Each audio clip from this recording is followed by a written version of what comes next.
आपण राज्याचे कर्तव्यदक्ष मुख्यमंत्री आदरणीय देवेंद्र फडणवीस साहेब यांची भेट घेतली।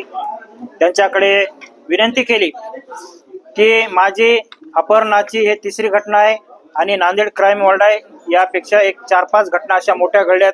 5ही घटनेमध्ये तेच आरोपी आहेत। ते आरोपी आमदार प्रताप पाटील चिखलीकर यांचे निकटचे संबंध आहेत।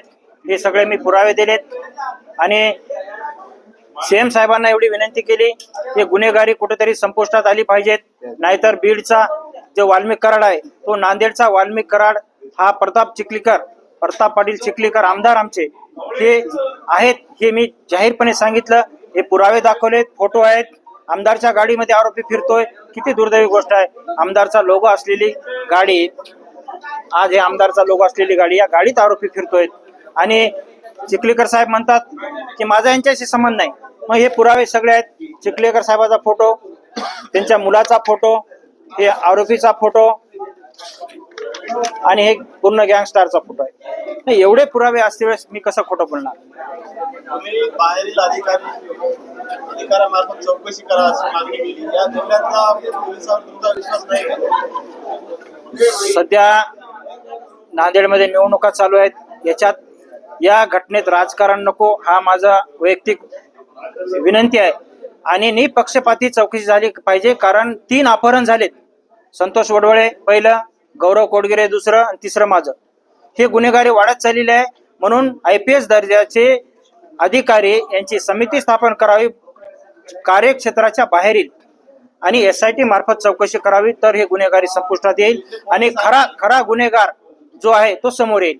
पोलीस आणि स्थानिक पोलीस दबावात आहेत, राजकारणात असं तुम्हाला माहिती आहे? 100% राजकीय दबावाखाली आहेत, म्हणूनच एका कार्यक्षेत्रात 3रं अपहरण होते, हे दुर्दैव आहे।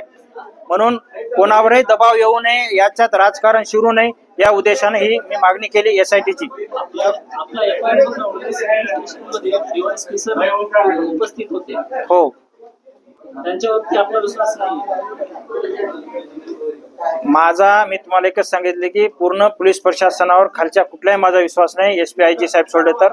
कारण आता राजकारण चालू आहे, नेत्याचे राजकीय दबाव येत असतात, याच्या पाठीमागचा कोण मुख्य सूत्रधार आहे मी जाहीर सांगितलेला आहे, माझ्याकडे पुरावे आहेत।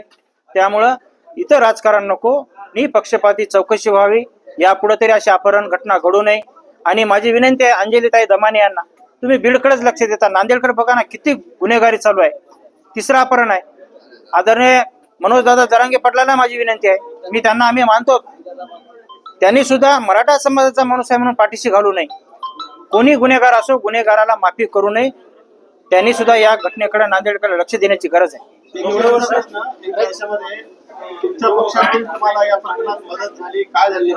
पक्षाकडून मला सहकार्य झालंय, वरिष्ठांनी सखोल चौकशी करण्याच्या सूचना केलेल्या आहेत। मी हॉस्पिटलमध्ये होतो, माझे दोन्ही मोबाईल बंद होते, मला वरिष्ठांनी खूप कॉन्टॅक्ट करण्याचा प्रयत्न केला आणि काही लोकांनी येऊन सांगितलं सुद्धा, आणि लगेच चौकशीचे त्यांनी सूचना केलेल्या आहेत। निपक्षपाती चौकशी होईल। नाही, पक्षाकडून कुठलाही माझ्यावर दबाव नाही, कारण पक्षावर माझा विश्वास आहे।